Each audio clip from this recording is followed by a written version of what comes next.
On you guys, Batjack JW here. Well, welcome to another vlog. It is Monday and did some cardio this morning, so get some exercise in, burn off some calories, and helps maintain the diet that I'm not really following because I wind up eating stuff I probably shouldn't anyway, or I know I shouldn't.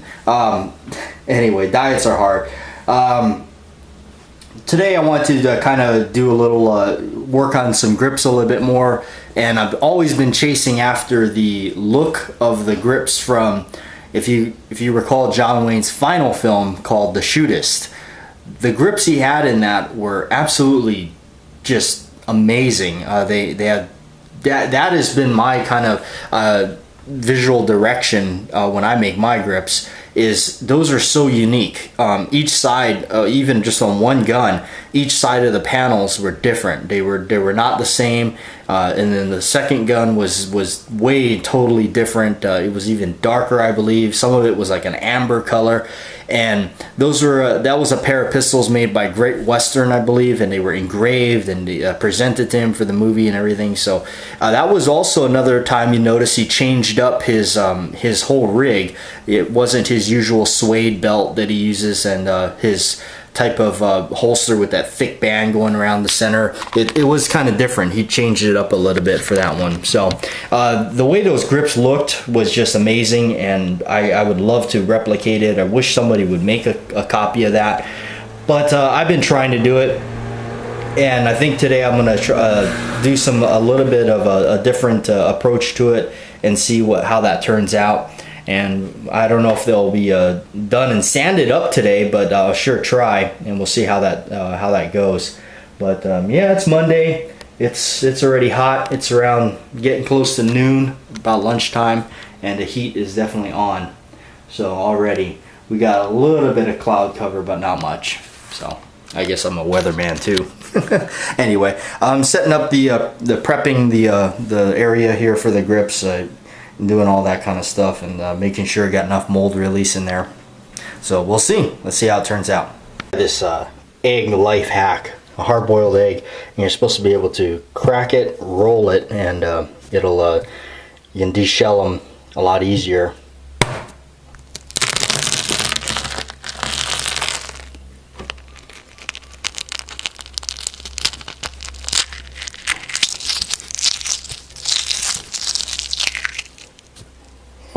About that, it kind of does work. I didn't think it was going to work. Of hard-boiled eggs. What movie? Here's a little trivia. You leave the answer there in the comments below, and most of you that watch and like older movies, there's a hint, will know what it is. What is the name of the movie and the actor? This now we're kind of taking off of Mr. Holster, aren't we? Made eating hard-boiled eggs famous. And I'll give you another hint before we get off right here. Communication is important in that. It's very key.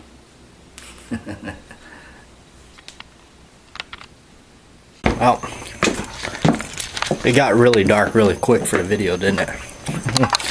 That's because there really wasn't much going on during the day.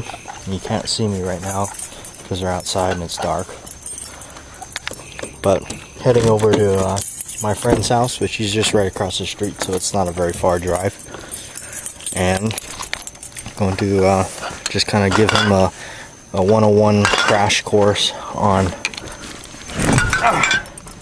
reloading for his new gun and teach him a little bit about it.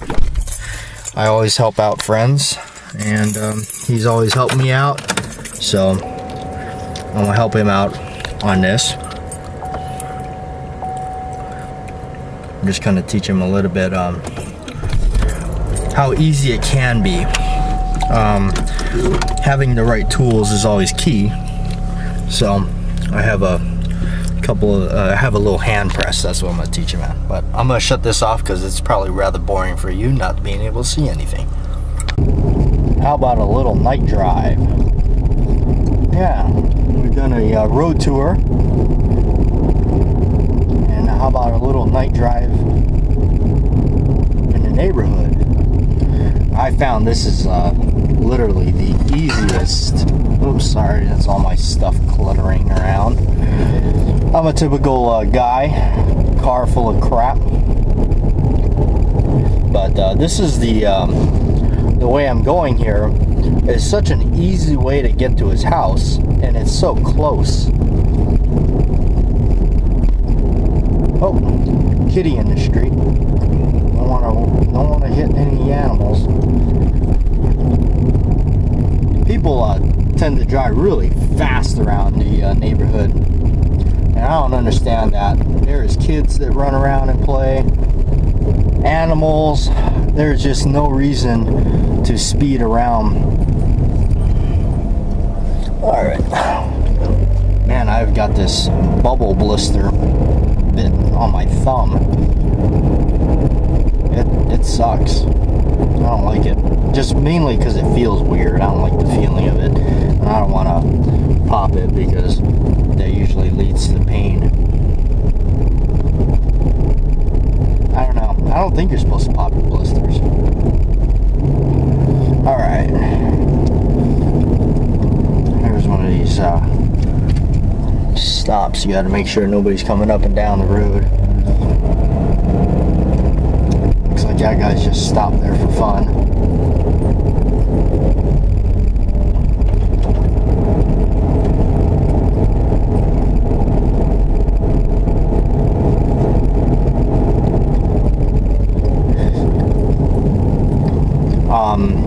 Ironically, for those of you that follow the vlog, this road that I'm on is actually one of the places I walk the dog. So I guess you are getting a look at it at night, what it looks like at night. Yeah, this is where I walk the dog and get my exercise in. I've been watching today. I watched it again. It's a great movie. If you have not seen it, check it out. Yeah, I know it's got a limited release. You can actually get it on Amazon Direct. I think you can rent it and buy it or watch it. It's called Bloodfather with Mel Gibson. Excellent movie. It's probably again, it may not be a theater movie, but you know what? Even if it's a direct-to-video movie, I think he really did a good job at it. I think Mel is he's a good actor. He's I think that people put him down a lot, but they don't realize that he's actually a pretty darn good actor. And I like Mel because a lot of his acting too is in his face, his expressions.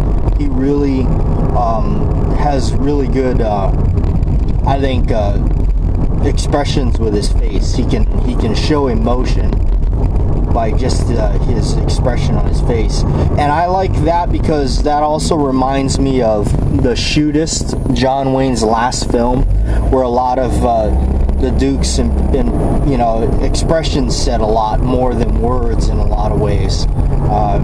Even though it's a very sad movie for the Duke, because it was really, he was battling his own demons with cancer and everything. But I just thought his expressions and things that he did with his face was also just as powerful as his dialogue. All right. See, this way I used to get lost, but now I'm just kind of more remembering how to get to his place. See, he's really 5 minutes from my house, so it's not too bad.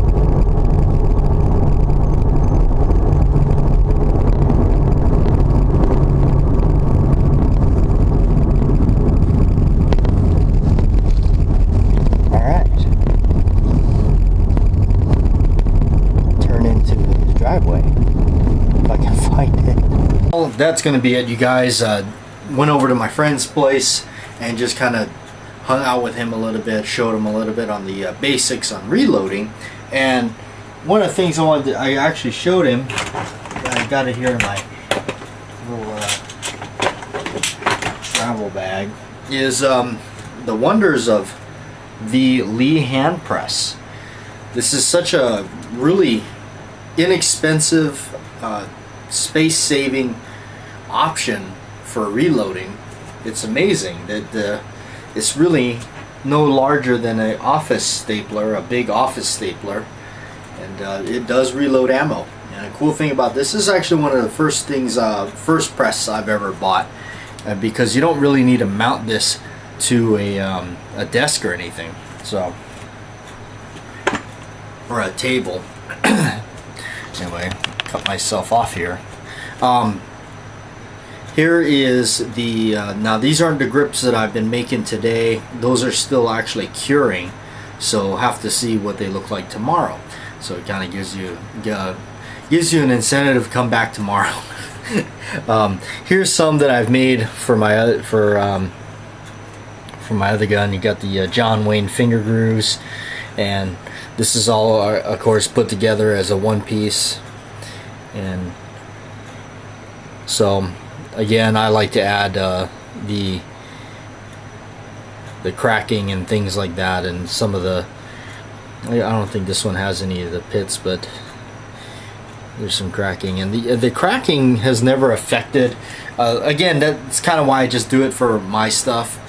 I've not noticed that it affects anything on the grip. It has not, like the durability or anything like that. I haven't noticed anything, but yeah, these are this typical John Wayne yellow, but if you get up close to them and look at it, it's got a lot more age character going around through there, and so that's kind of what I like, and so I keep it that way, along with my copper bracelet from Old Tucson Studios. Got that over there when I was visiting. So anyway, I'm actually going to film the last bit of the barrel, showing the barrel up close. Actually, here I got it in here somewhere. Make